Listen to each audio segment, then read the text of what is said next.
So today we have two very special guests, these researchers, Dr. Motiar Rahaman, he's the co-first author, and we also have Mr. Subhajit Chatterjee.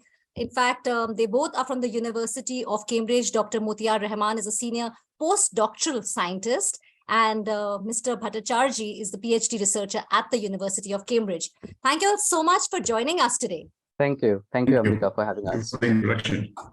First of all, I think just to make the conversation more fluid, if you can tell me, how did y'all come on to, into researching onto something like this, which is so very important at this point? Yes. So in our lab at Cambridge, we have been looking at developing these kind of energy technologies. So in the past, we have looked at green hydrogen and then strategies to mitigate carbon dioxide and convert carbon dioxide to different kinds of fuels.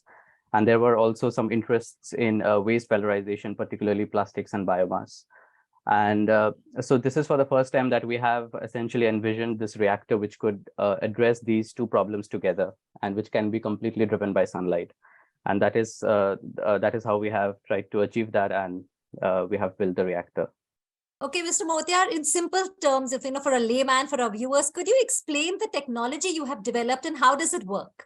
So carbon dioxide, the greenhouse gas mitigation, and as well as plastic reforming, or to convert plastic into something else separately, we have achieved already. So researchers, they're doing actual research on that.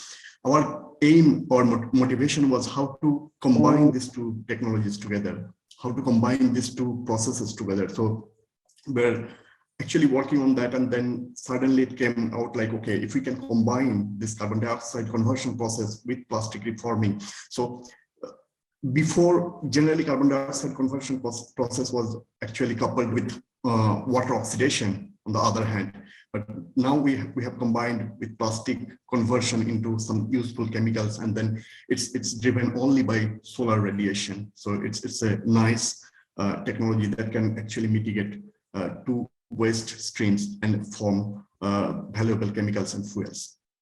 Definitely, and the most important things, dealing with two important things. Mr. Bhattacharjee, what makes this innovation unique in terms of the problems it aims to address? Of course, it's mitigating, again, greenhouse gases as well as solving the problem of waste.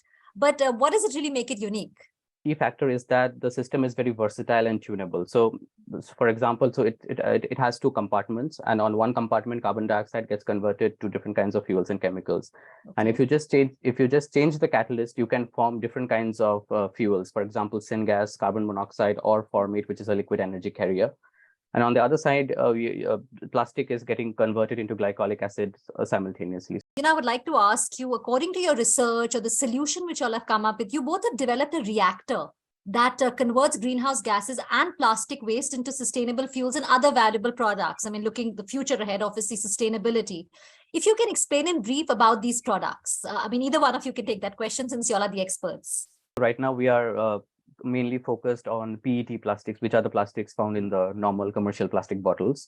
And from the plastic bottles, we can convert them into a chemical called glycolic acid. And it has applications in the pharmaceutical and cosmetic industries, particularly skincare industries. Okay.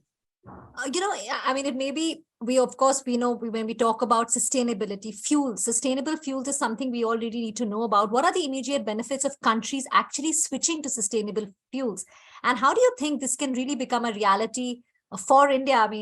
Well, I think apart from the benefits of reducing carbon emissions and also like mitigating environmental pollution, one very key benefit of switching to sustainable fuels is ensuring energy security, and also achieving a certain degree of economic independence, which is very important for countries these days. And I think India is particularly well positioned to achieve that, because given the abundance of resources it has in terms of sunlight, biomass resources, and so on.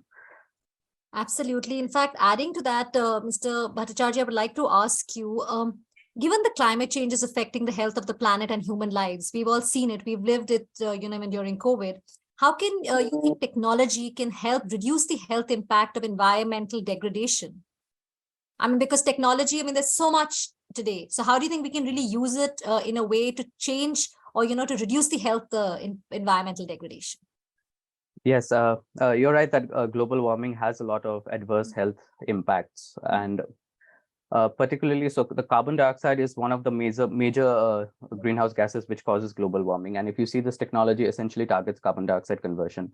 So converting this carbon dioxide, which gets emitted from different industries, and like converting it to something which is less harmful and more valuable, is something that this technology aims to achieve. And in the process, this can also have good positive implications in reducing the health impacts. Dr. Rahaman, I would like to ask you, what are the possible solutions that countries should look out for in fighting the global crisis of climate change? Because it's for everybody. It's affecting everybody in some way or the other. So greenhouse gas. So excess amount of greenhouse gas in our atmosphere is one of the main causes of it causes global warming and climate change. So the way actually to tackle with this type of issues, like to develop this type of actually technology in large scale, employing this type of sciences like in our daily life actually. So if we want to control global warming in next 5-10 years, actually, we have to mitigate the accelerating amount of carbon dioxide in our atmosphere. So we have to convert it somehow. Of course, we need to control the emission of carbon dioxide. We need to control using fossil fuel too much, because it escalates the carbon dioxide amount in the atmosphere. But in addition to all these things, we have to also convert the excess amount of carbon dioxide. We have to take the excess amount of carbon dioxide from our atmosphere. And this type of technology that helps actually to convert the excess greenhouse gases into something useful. So here we are making fuel. So it actually reduces the amount of carbon dioxide in the atmosphere, and it helps to make a solution to our current energy crisis. So we have to implement this kind of technology in future. Okay, so Mr. Bhattacharjee, like Dr. Motiar just said, that we need to use technology to convert carbon monoxide, and when we talk about climate change and also sustainability.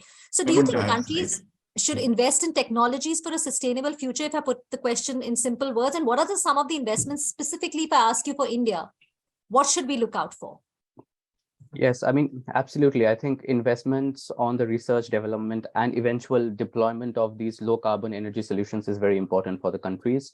Okay. But having said that, it is also important. It is also important to keep in mind that like switching to renewables abruptly is not conducive, particularly for the developing economies like India. So I think what we need is a systematic and a strategic approach where you deploy the technologies gradually, and at the same time, you also phase out the polluting resources and the polluting sources like coal, for instance. And in terms of India, I think India has a very good geographical advantage in terms of the sunlight which it receives annually. It has a long coastline, it has rivers. So for example, investing in solar technologies is very important, and it can be very attractive for India.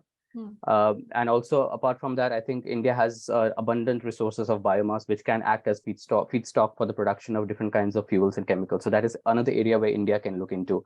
And I think India is on the right track. And because there are lots of investments coming in the sectors of green hydrogen and renewable energy generation, energy storage, waste valorization, etc. So I think that is something which is very positive.